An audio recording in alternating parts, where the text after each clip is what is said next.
Hey everybody, it's Miss Mallory, and we're going to be reading pages 33 through 42. So go ahead and grab your books and follow along with me. Home. As soon as we had walked at least half a block from school, Mom said, "So, how'd it go? Did you like it?" "Not yet, Mom. When we get home," I said. The moment we got inside the house, I ran to my room and threw myself onto my bed.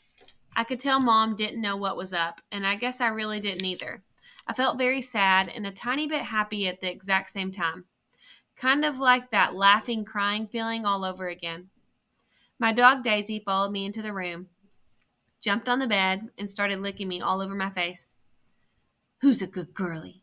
I said in my dad voice. "Who's a good girlie?" "Is everything okay, sweetness?" Mom said. She wanted to sit down beside me, but Daisy was hogging the bed. "Excuse me, Daisy." She sat down, nudging Daisy over. "Were those kids not nice to you, Augie?" "Oh, no," I said, only half lying. "They were okay." "But they were nice. Mr. Twishman went out of his way to tell me what sweet kids they are." "Uh-huh," I nodded, but I kept looking at Daisy, kissing her on the nose and rubbing her ears until her back leg did that little flea scratch shake. "That boy Julian seemed especially nice," Mom said. "Oh, no. He was the least nice. I liked Jack, though. He was nice. I thought his name was Jack Will, but it's just Jack." "Wait, maybe I'm getting them confused. Which one was the one with the dark hair that was brushed forward?" "Julian." "And he wasn't nice?" "No, not nice." "Oh." She thought about this for a second. "Okay, so is he the kind of kid who's one way in front of adults and another way in front of kids?" "Yeah, I guess." "Ah, hate those," she answered, nodding. "He was like, 'So, August, what's the deal with your face?' I said, looking at Daisy the whole time. "Were you in a fire or something?" Mom didn't say anything. When I looked up at her, I could tell she was completely shocked. "He didn't say it in a mean way," I said quickly. "He was just asking." Mom nodded. "But I really liked Jack," I said. "He was like, 'Shut up, Julian.' And Charlotte was like, 'You're so rude, Julian.'" Mom nodded again. She pressed her finger on her forehead like she was pushing against a headache. "I'm so sorry, Augie," she said quietly. Her cheeks were bright red. "No, it's okay, Mom, really. You don't have to go to school if you don't want to, sweetie." "I want to," I said. "Augie, really, Mom, I want to." And I wasn't lying. First day jitters. Okay, so I admit that the first day of school, I was so nervous that the butterflies in my stomach were more like pigeons flying around my insides. Mom and Dad were probably a little nervous too, but they acted all excited for me, taking pictures of me and Via before we left the house since it was Via's first day of school too. Up until a few days before, we still weren't sure I would be going to school at all. After my tour of the school, Mom and Dad had reversed sides on whether I should go or not. Mom was now the one saying I shouldn't go, and Dad was saying I should. Dad had told me he was really proud of how I handled myself with Julian and that I was turning into quite the strong man. And I heard him tell Mom that he now thought she had been right all along. But Mom, I could tell, wasn't so sure anymore. When Dad told her that he and Via wanted to walk me to school today, too, since it was on the way to the subway station, Mom seemed relieved that we would all be going together. And I guess I was too. Even though Beecher Prep is just a few blocks from our house, I've only been on that block a couple of times before. In general, I tried to avoid blocks where there are a lot of kids roaming around.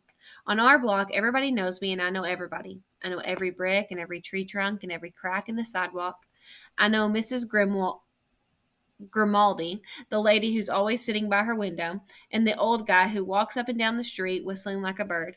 I know the deli on the corner where Mom gets our bagels and the waitress at the coffee shop, who all call me honey and give me lollipops whenever they see me. I love my neighborhood of North River Heights, which is why it's so strange to be walking down these blocks feeling like it's all new to me suddenly. Ainsford Avenue, a street I've been down a million times, looks totally different for some reason. Full of people I've never saw before, waiting for buses, pushing strollers. We crossed Amesfort and turned up Heights Place. Via walked next to me like she usually does, and Mom and Dad were behind us. As soon as we turned the corner, we saw all the kids in front of the school, hundreds of them, talking to each other in little groups, laughing, and standing with their parents, who were talking with other parents. I kept my head down. Everyone's just as nervous as you are, said Via in my ear. Just remember that this is everyone's first day of school, okay? Mr. Tishman was greeting students and parents in front of the school entrance. I have to admit, so far nothing bad had happened. I didn't catch anyone staring or even noticing me. Only once did I look up to see some girl looking my way and whispering with their hands cupped over their mouth, but they looked away when they saw me notice them. We reached the front entrance. Okay, so this is it, big boy, said Dad, putting his hands on top of my shoulders. Have a great first day. I love you, said Via, giving me a big kiss and a hug. You too, I said. I love you, Augie, said Dad, hugging me. Bye. Then Mom hugged me, but I could tell she was about to cry, which would have totally embarrassed me. So I just gave her a fast, hard hug, turned, and disappeared into the school. Page 37, locks. I went straight to room 301 on the third floor. Now I was glad I had gone on that little tour because I knew exactly where to go and didn't have to look up once. I noticed that some kids were definitely staring at me now. I did my thing to pretend not to notice. I went inside the classroom and the teacher was writing on the chalkboard while all the kids started sitting at different desks. The desks were in half circle facing the chalkboard, so I chose the desk in the middle towards the back, which I thought would make it harder for anyone to stare at me. I still kept my head way down, just looking up enough from under my bangs to see everyone's feet. As the desk started to fill up, I did notice that no one sat down next to me. A couple of times someone was about to sit down next to me, then they changed his or her mind at the last minute and sat somewhere else. Hey, August. It was Charlotte, giving me her little wave as she sat down at the desk in front of the class. Why anyone would ever choose to sit way up in front of the class, I don't know. Hey, I said, nodding hello. Then I noticed Julian was sitting a few seats away from her, talking to some other kids. I know he saw me, but he didn't say hello. Suddenly, someone was sitting down next to me. It was Jack Will. Jack. What's up? He said, nodding at me. Hey, Jack, I answered, waving my hand, which I immediately wish I hadn't done because it felt kind of uncool. Okay, kids, okay, everybody, settle down, said the teacher, now facing us. She had written her name, Miss Petosa, on the chalkboard. Everyone find a seat, please. Come in, she said to a couple kids who had just walked in the room. There's a seat there and right there. She hadn't noticed me yet. Now, first thing I want everyone to do is stop talking, and she noticed me. Put your backpacks down put your backpacks down and quiet down. She had only hesitated for a millionth of a second, but I could tell the moment she saw me. Like I said, I'm used to it by now. I'm going to take attendance and do a seating chart, she continued, sitting on the edge of her desk. Next to her were 3 neat rows of accordion folders. When I call your name, come up and I'll hand you a folder with your name on it. It contains your class schedule and your combination lock, which you should not try to open until I tell you to. Your locker number is written on the class schedule. Be forewarned that some lockers are not right outside the class, but down the hall. And before anyone even thinks of asking, no, you cannot switch lockers and you can't switch locks. Then, if there's time at the end of this period, we're all going to get to know each other a little bit better, okay? Okay. She picked up the clipboard on her desk and started reading the names out loud. Okay, so Julian Albans, she said, looking up. Julian raised his hand and said, here, at the same time. Hi, Julian, she said, making a note on her seating chart. She picked up the very first folder and held it out towards him. Come pick it up, she said, kind of no nonsense. He got up and took it from her. Zimma Chin. She handed a folder to each kid as she read off their names. As she went down the list, I noticed that the seats next to me were the only ones still empty, even though there were 2 kids sitting at one desk just a few seats away. When she called the name of one of them, a big kid named Henry Joplin, who had already looked like a teenager, she said, Henry, there's an empty desk right there. Why don't you take that seat, okay? She handed him his folder and pointed to the desk next to mine. Although I didn't look at him directly, I could tell Henry did not want to move next to me. Just the way he dragged his backpack on the floor as he came over, like he was moving in slow motion. Then he plopped his backpack up really high on the right side of his desk, so it was kind of like a wall between his desk and mine. Maya Markowitz, Mrs. Petosa was saying. Here, said a girl about 4 desks down from me. Miles Norrie. Here, said the kid that had been sitting with Henry Joplin. As he walked back to his desk, I saw him shoot Henry a poor you look. August Pullman, said Miss Petosa. Here, I said quietly, raising my hand a bit. Hi, August, she said, smiling at me very nicely when I went up to get my folder.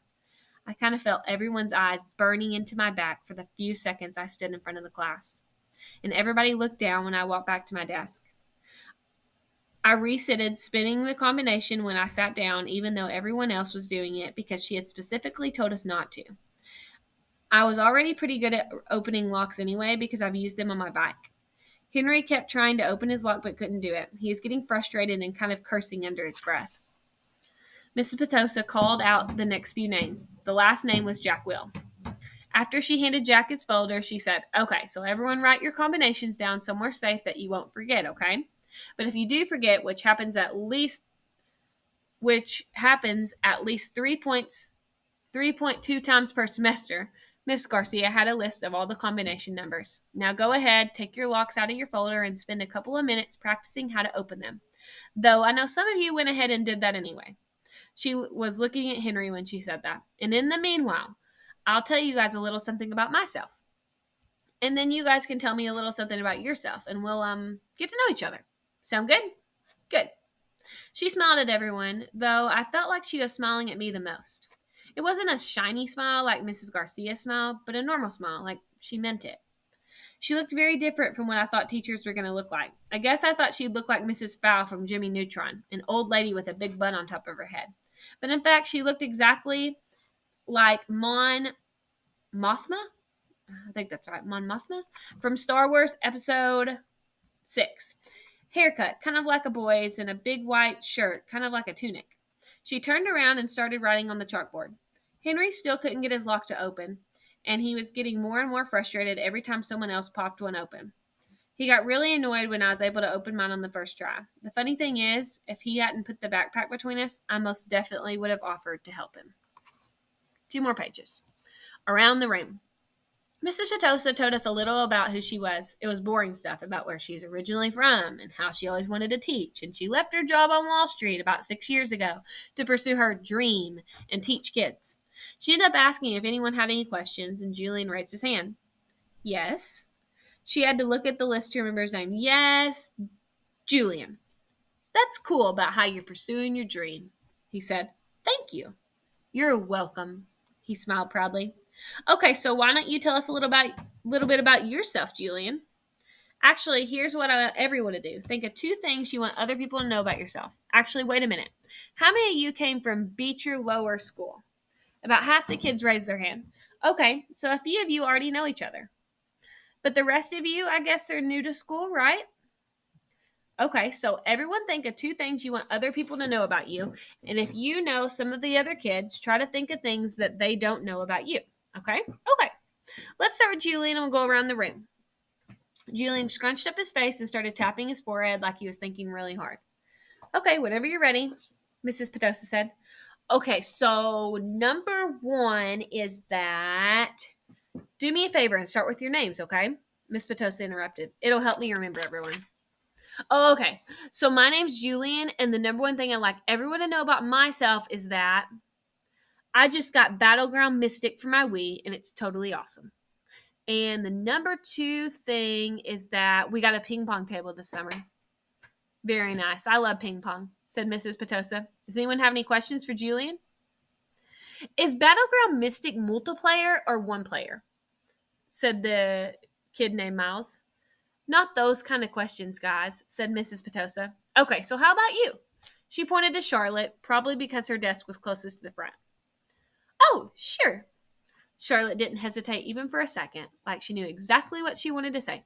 My name is Charlotte. I have 2 sisters, and we just got a new puppy named Susky in July. We got her from an animal shelter, and she's so cute. Oh, I think it's Suki, not Susky. Suki. That's great, Charlotte. Thank you, said Mrs. Petosa. Okay, then, who's next? All right, we will pick up reading on Monday, like a lamb to a slaughter. Hope you guys have a wonderful Thursday afternoon.